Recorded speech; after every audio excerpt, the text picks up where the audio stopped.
Wani abin da yake yawan faruwa musamman ga rayuwar yara shine akasari akan samu raini ko rashin jituwa a tsakanin 'ya'ya da aka haifa saƙo da saƙo, ma'ana wa da ƙane ko ya da ƙanwa da suke bin juna wajen haihuwa.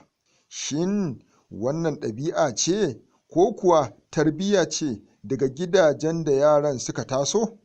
Alhaji Bala Muhammad Abubakar da wani dattijo a garejin Mando Kaduna suna da mabambanta ra'ayoyi kan haka.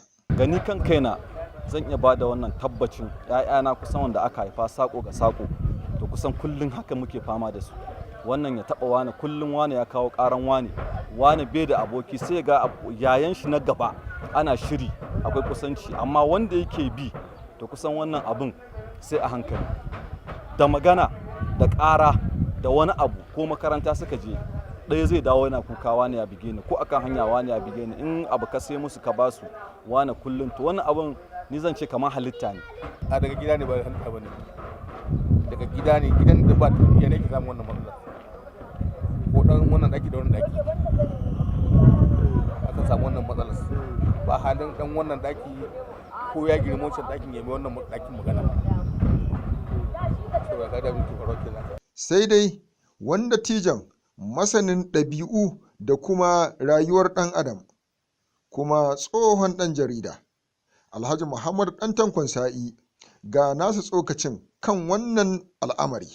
Ba ruwan sakaci daga iyaye, wannan ana samun haka ne daga ɗabi'a. Ɗabi'a ita ce take jan mutane ga yin haka ko yara ga yin haka. Saboda haka mutum zai tsaya lura da wani abu, za ka ga kaman wa yana yawan aiken ɗan ƙaninsa ko ɗauko abinci ko ɗauko man kaza ko je kai kaza, shi kuma ƙanin yana ganin ai kusan abin da nasu ɗaya da sa'an shi ne, menene sai shi zai dame shi da sako.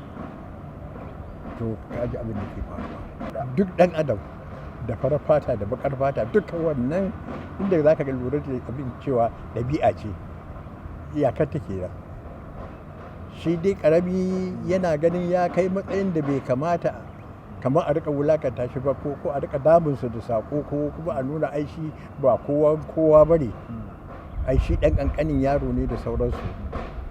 Shi kuma yana ganin ai ya fi shi shekaru ma, saboda haka sai ka tsaya ka lura da misali yara in suna cikin wasa sai suka ga wada din nan ya nufo daidai inda suke, wanda Allah ya halicce shi gajere sosai kuma suna ganin sun fi shi ma tsawo wani wadan, sai su tsaya su dube shi da kyau a ransu sa su tabbatar da wannan ba abokinmu bane, ba saƙonmu bane, ba wani yaro bane wannan mutumin.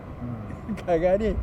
To kaga ashe abin ya koma ga al'ada ce, saboda haka ita take sa mutane ko yara ƙanana suke irin wannan, kaga kullum ana rikici tsakaninsu, saboda wannan yana ɗauka shi ba babba ne, wancan shi ma yana ɗauka shi ba babba ne, to kaga ashe ba za a daidaita ba.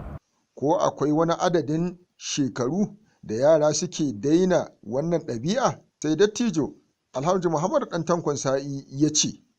Galibi wasu suka kai shekarun balaga, amma galibi ba sa kaiwa ga shekarun balaga, saboda haka abu ne wanda yake wato aka saba da shi, haka komai ke tafiya.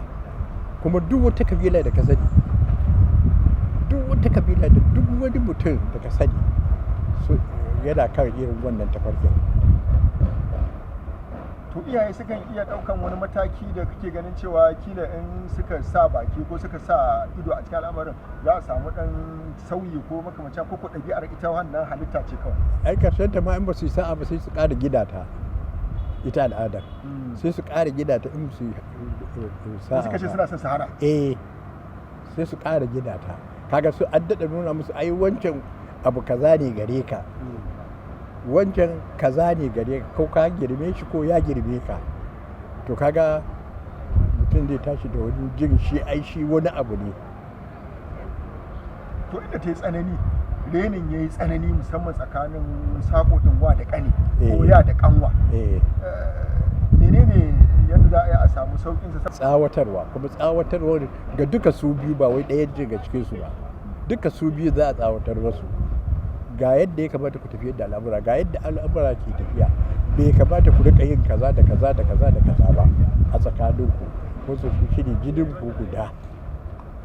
Saboda haka wanda abin kunya ne zai zama gare ku, domin abin in har ya fita waje, wato ba a tsakanin nan cikin gida ba, to kaga a dan ɓannan za ta zo.